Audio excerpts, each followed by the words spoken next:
Hey guys, so I was going to do a live video, but still have a hard time just pushing the button to go live.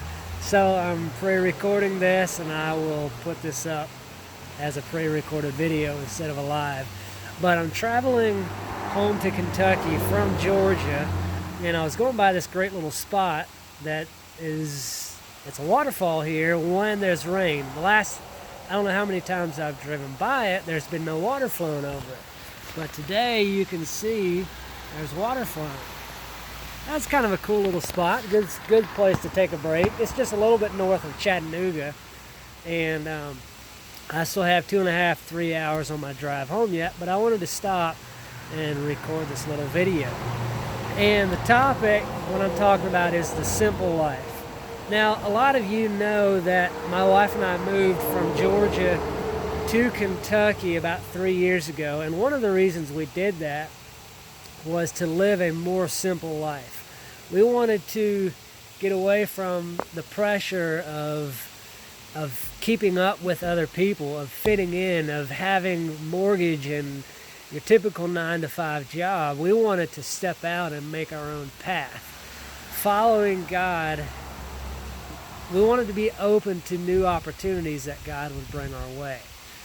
And some of the things that He showed us, or He's led us to in the last couple of years, we've learned things, we've changed our mindset on a few of those things. But I wanted to talk a little bit about a few aspects of the simple life.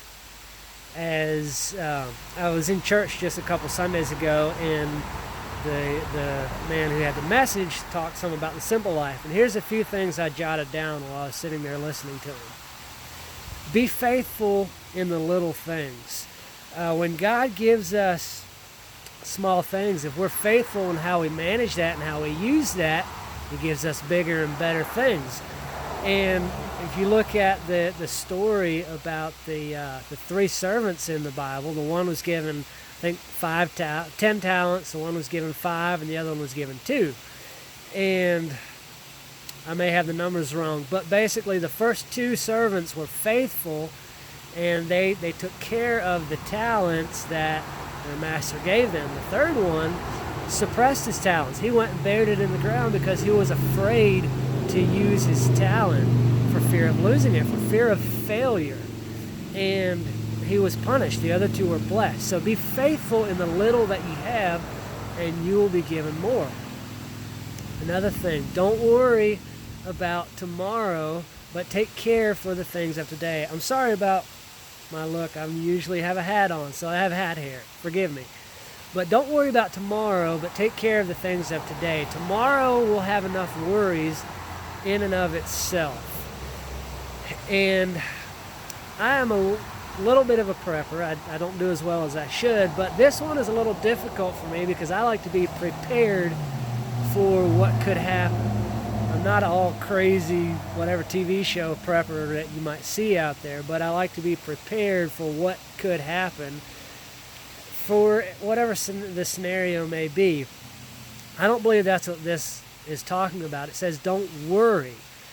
There's a difference between being prepared. The Bible does teach us to be prepared, but not to worry about the things of tomorrow. Today has enough trouble in and of itself.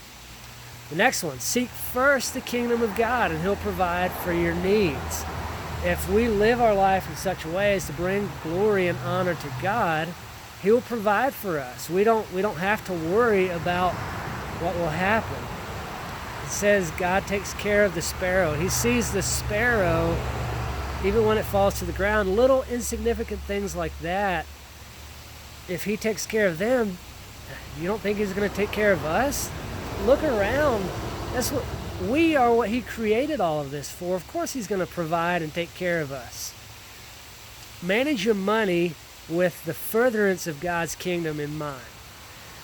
This can be a difficult one to do because we're taught, a lot of us are taught from little on up to tithe. I mean, that's like 10%, set that aside. But really, everything we have is God's. We only have it because God has allowed us. He's blessed us with those things. So we need to manage not only our money, but everything we have with God's kingdom in mind. How will this bring glory and honor to God?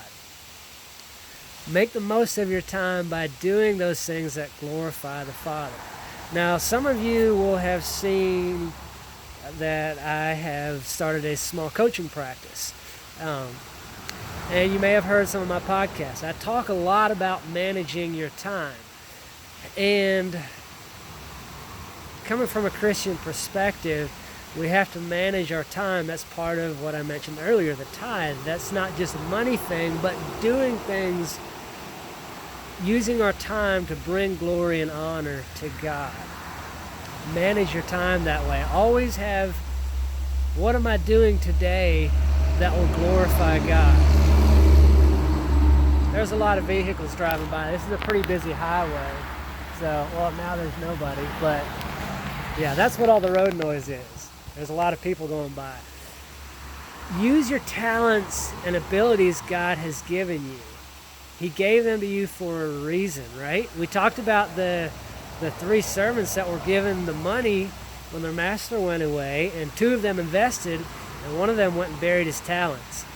God has given each and every one of us our own special, unique abilities. It doesn't matter who you are or how untalented you think you are. You have a gift that God has given you.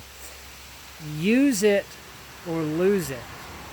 If you use that for God's kingdom, for God's glory, He will bless you richly and give you more. You can build on that. But you have to use what you have before you can grow. The last one, use your influence to bring knowledge of God to all the world. Start where you are. Do what you can, where you are, with what you have. That's all I've got today. Somebody just pulled up.